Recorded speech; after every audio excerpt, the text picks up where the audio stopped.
எதிர்க்கட்சி தலைவர் உதயநிதி ஸ்டாலினை அரெஸ்ட் பண்றதுக்காக இப்ப போலீஸ் வந்து அவங்க வீட்டு முன்னாடி குமிஞ்சிருக்காங்க அப்படிங்கிற விஷயத்த கண்டிப்பா எல்லாருமே நியூஸ்ல பார்த்துட்டு தான் இருப்பீங்கன்னு நினைக்கிறேன்.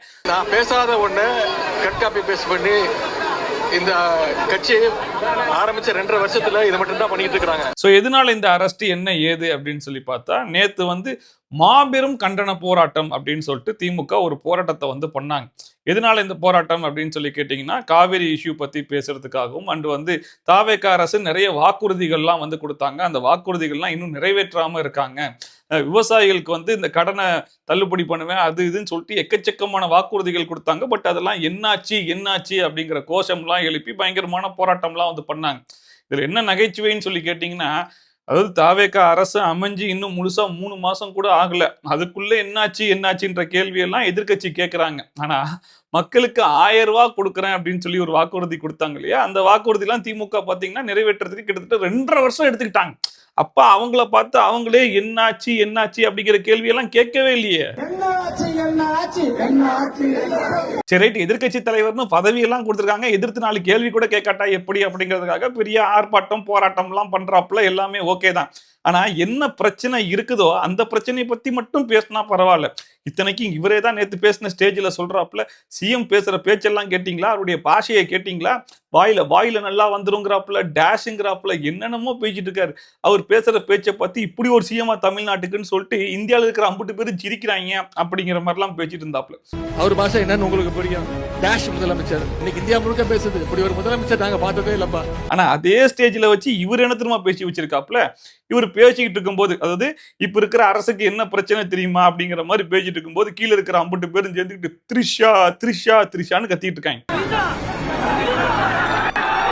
எப்பேற்பட்ட தொண்டர்கள் பாத்தீங்களா, கேட்டா நாங்க தான் நாகரிக அரசியல் அப்படின்ற மாதிரி வேற பேசிக்கிறாங்க. சரி ஓகே, தொண்டர்கள் இப்படி இருக்காங்க அப்படிங்கிற பட்சத்துல அவங்களை சரி செய்ய வேண்டிய பொறுப்பு யாருக்கிட்ட இருக்குது? தலைவர்கள் கையில தானே இருக்குது. சோ அஸ் தலைவரா இவர் என்ன சொல்லியிருக்கணும், ஒண்ணு இந்த மாதிரி பேசாதீங்க கத்தாதீங்க அப்படிங்கிற மாதிரி ஸ்டேஜ்லயே சொல்லியிருக்கலாம். இல்ல அது கேட்டும் கேட்காத மாதிரி அட்லீஸ்ட் அவாய்டாச்சு பண்ணிட்டு போயிருக்கலாம். ஆனா தலைவர் என்ன பண்றாருன்னு சொல்லி கேட்டீங்கன்னா, எங்க தண்ணி வருதோ இல்லையோ அங்க மட்டும் தண்ணி வந்துதானே ஆகணும் அப்படிங்கிற மாதிரி நக்கல் நையாண்டியோட இவ்வளவு கேவலமான கீழ்த்தரமான ஒரு கமெண்ட்டை வந்து அந்த ஸ்டேஜ்ல, அதுவும் போராட்டம் ஆர்ப்பாட்டம்னு சொல்லி நடத்தப்படக்கூடிய அந்த ஸ்டேஜ்ல வச்சு அந்த கமெண்ட்டை வந்து பாஸ் பண்றாப்புல. அதுக்கு கீழே இருக்கிற தொண்டர்கள் 50 பேர் சூப்பரா இங்க தலைவன் பேசுற பேச்சை கேட்டியா அப்படின்னு சொல்லிட்டு ஆரவாரம் வேற பண்ணிட்டு இருக்காங்க. எங்க தண்ணி வருதோ இல்ல அங்க தண்ணி வரணும். காவிரி சொன்னேன். இதெல்லாம் எங்க கொண்டு போய் சொல்றதுன்னு சத்தியமா எனக்கு தெரியவே இல்லை. இதுல வேற எங்க தலைவர் முத்துவேல் கருணாநிதி ஸ்டாலின் அவர்கள் எப்பயுமே நாகரிகமா தான் பேசணும் அப்படின்னு சொல்லிட்டு எங்களுக்கு எல்லாம் சொல்லி கொடுத்துருக்காங்கன்னு சொல்லிட்டு ஜூலியெல்லாம் வந்து பேசிட்டு இருக்கு. முத்துவேல் கருணாநிதி ஸ்டாலின் ஐயா நாகரிக அரசியல் தான் பண்ணணும்னு சொல்லியிருக்கிறார். இதெல்லாம் கேட்டு சிரிக்கிறதா அழுவுறதான்னு தெரியல. இதுல வேற ஒரு 2-3 பேர் நான் உதயண்ணா தம்பிடானாங்க அப்படிங்கிற மாதிரி பெருமையா வேற, உதயண்ணா தம்பினா ஏன் முன்னால அப்பெல்லாம் பேசாதனா நீ? உதயண்ணாவே இப்படி பேசிட்டு இருக்காரு, உதயண்ணா தம்பியும் இதே மாதிரி தானே பேசுவாப்ல.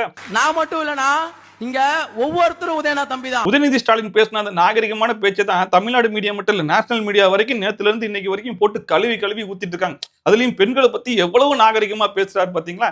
இதுல வேற இரும்புல ஜட்டி போட்டு சுத்தட்டுமா, இப்ப இருக்கிற அரசு வந்து பெண்கள் பாதுகாப்புக்கு என்ன பண்றாங்க, பெண்கள் வன்கொடுமை அதிகரிச்சிட்டு, இரும்புல ஜட்டி போட்டு போக சொல்றீங்க, அண்ணா இரும்புல ஜட்டி வாங்கி கொடுக்க சொல்றீங்க. பெண்களை பத்தி முதல்ல நாகரிகமா பேச கத்துக்கோங்க, அதுக்கப்புறம் இந்த குற்றச்சாட்டெல்லாம் வைக்கலாம். ஆனா இந்த இஷ்யூக்குமே பாத்தீங்கன்னா கண்டிப்பா டிஎம்கே சைட்ல இருந்து பயங்கரமான முட்டெல்லாம் கொடுப்பாங்க. அவர் தான் வந்து நான் காவேரியை சொன்னேன் அப்படிங்கிற மாதிரி சொல்லிட்டாரு, நீங்க தப்பா புரிஞ்சுக்கிட்டீங்கன்னா உங்க மனசுலதான் அழுக்கு இருக்கு, உங்க எண்ணத்துலதான் அழுக்கு இருக்கு அப்படிங்கிற மாதிரி எல்லாம் பேசுவாங்கன்றது ஊரறிஞ்ச விஷயம் தானே.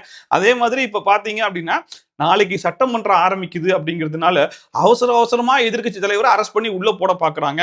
ஏன்னா அவர் உள்ள வந்தாருன்னா சிஎம் வந்து நடுநடுங்கி போயிடுவார்ல, அதுக்காகத்தான் அப்படிங்கிற மாதிரி பேசுறது. என்ன நிச்சயமா நீங்க வந்து அதுக்கு வந்து வழக்கு பதிங்க.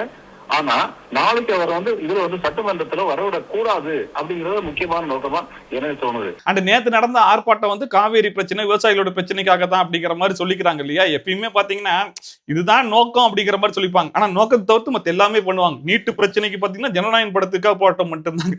இப்ப பாத்தீங்கன்னா சம்பந்தம் இல்லாத விஷயத்தெல்லாம் எடுத்து வச்சு பேசி வச்சிருக்காங்க.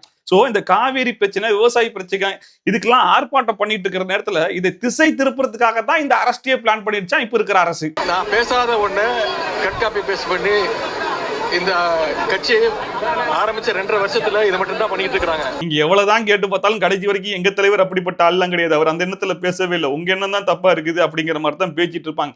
இப்ப கூட பாத்தீங்கன்னா அரெஸ்ட் பண்ண போயிருக்காங்க இல்லையா? சோ வந்து பெயில் வாங்கலாம் அப்படின்னு சொல்லிட்டு ஹைகோர்ட்டுக்கு வந்து போயிருக்காங்க. பட் இவங்க எஃப்ஐஆர்ல வந்து பாத்தீங்க அப்படின்னா பெண்களுடைய சுயமரியாதைக்கு களங்கம் ஏற்படுத்தியதாகவும் வேண்டுமென்றே ஒருவரை அவமதித்தல் என்ற பிரிவிலும் கூட உதயநிதிக்கு எதிராக ஒரு வழக்கு பதிவு செய்யப்பட்டிருக்கின்றது. ஆஃப்டர்நூன் வந்து இந்த கேஸை அவசர கேஸா எடுத்துக்கிறேன் அப்படிங்கிற மாதிரி ஜட்ஜ் சொல்லியிருக்காங்களா. சோ ஆஃப்டர்நூன் கண்டிப்பாமா தெரிஞ்சிடும் பெயில் கிடைக்குதா இல்லையா, உதயநிதி ஸ்டாலின் அரெஸ்ட் பண்ண போறாங்களா இல்லையா அப்படிங்கறதெல்லாம். உதயநிதியை 12 மணி வரை கைது செய்யக்கூடாது என்று நீதிபதி தற்போது அறிவுறுத்தி இருக்கிறார். அண்ட் உதயநிதி ஸ்டாலின் பேசினது உங்களுக்கு கேட்கறதுக்கு எப்படி இருந்துச்சு, இதை பத்தின உங்களுடைய கருத்து என்ன அப்படிங்கறத மறக்காம கமெண்ட் செக்ஷன்ல சொல்லுங்க. மீண்டும் அடுத்த ஒரு வீடியோல சந்திக்கலாம். Until then, bye from Shafi. Take care.